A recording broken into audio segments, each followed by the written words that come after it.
Hi,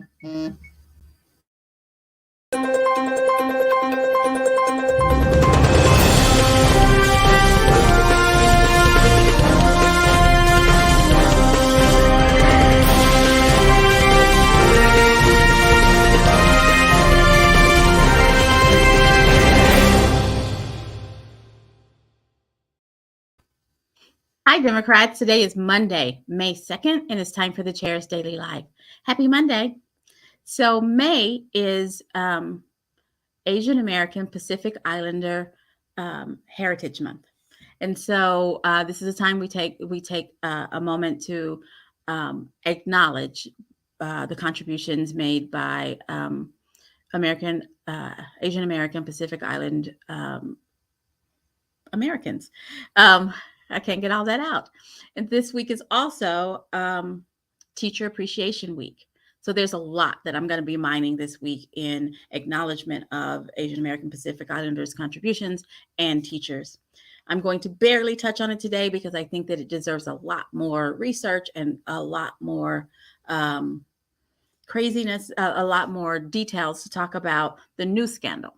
It seems like every other day there is a new scandal coming out of the leadership in our state. But I will acknowledge the new scandal because it is Teacher Appreciation Week and mention the fact that we were, as a state, given COVID funds as it related to education. And instead of trying to figure out how we could help households with children, making sure that they had the stuff that they needed in order to continue their education, our leadership was looking for a way to forward their agenda with regards to vouchers. They got involved in a scheme, and I'm using the term scheme on purpose. They got involved in a scheme and where they gave money directly to families, which is against the law, the federal law. So there's that. And then when they just got tired of managing it because they realized that they were mismanaging, $2.9 million that were meant to help Oklahomans went back to the federal government. We can't get it back. We can't reclaim it. And there are still folks who have who needed help during this time. What we know, and again, I'll talk about it more later in the week, but what we know is that folks got this money directly, which is a no-no. And there were over 500 TVs bought.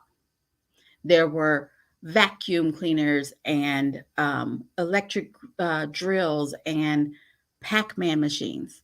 Not sure how all of that feeds into helping your kid learn better, but that's what was happening. It was complete and total mismanagement. It was in complete and total. They took our money. they took the money that was meant to help folks, and they just cast it off to the side and let someone else handle it without dotting our I's and crossing our T's. And once again, they've already found a scapegoat as a way of not dealing with it at all because there was no oversight. Not quite sure why our governor and those that he handpicks refuse to do the jobs that they're hired for, refuse to look out for what makes sense for dollars entrusted to Oklahoma to take care of Oklahomans. Which leads me to talk about how we as taxpayers are subsidizing his campaign for governor. We, in the last year, upped his budget so that he could spend money on PR, and a lot of that PR is going to his reelection campaign. The scandals just keep coming. They just keep coming, and that's what we're dealing with, which brings me to my biggest speech ever. We need a new governor. We need new leadership at the Capitol. We have 57 days until the primary. We have 190 days until the general election.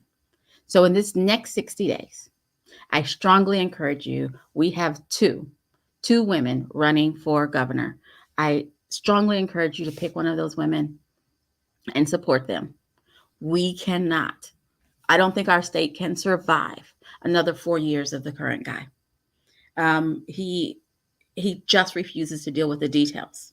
He just refuses to hire qualified folks for specific jobs. And those are the kinds of things that need to happen in order to take care of our state. We need a new governor. We have current superintendent of public instruction, Joy Hoffmeister, who's running for governor, and we have former Senator Sen Johnson running for senator. Pick, make a decision. Who are you supporting? And then give her all of your support. Share her social media, show up at events, show up to make sure that people know her message. People know what she stands for. We need a new governor. And on June 29th, whichever camp you're in it right now, on June 29th, we all need to get in the same camp. We need to unite and make sure that we beat the current guy, because the current guy has shown us who he is. Don't know about you, but I believe him. He is corrupt. He is looking forward to a job that is not governor. He is looking out for his cronies and making sure that they have jobs. That's what he's focused on. He's not focused on the everyday issues that affect Oklahomans. Not even trying, not even pretending anymore that this is not about how he can make the most money, how he can make sure his friends make the most money, and how he can make the biggest media splash for his next go round, because I think he thinks he's running for president. So 57 days to the primary, 190 days until November 8th to the general election. We have work to do. Do not wait. Do not wait. Do not think you'll decide next week or you'll decide after the primary. Now is the time to do what it is that we need to do. I will go into detail. We're going to spend the week. I'm going to spend the week talking about the scandals that we face, because it looks like folks are just ready to vote for the people that we have in office right now. I think that there's no way that you can know all the scandals that he's been involved in and still want to vote for him. And so we're going to highlight a lot of the scandals so that everyone is aware. And then on the Hamilton report, Scott, the executive director of the Oklahoma Democratic Party, will be hosting Gina Nelson.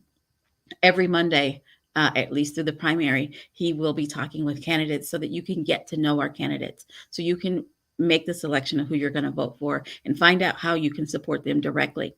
Tonight, it's our candidate for Superintendent of Public Instruction, Gina Nelson, who is a former Teacher of the Year from 2020.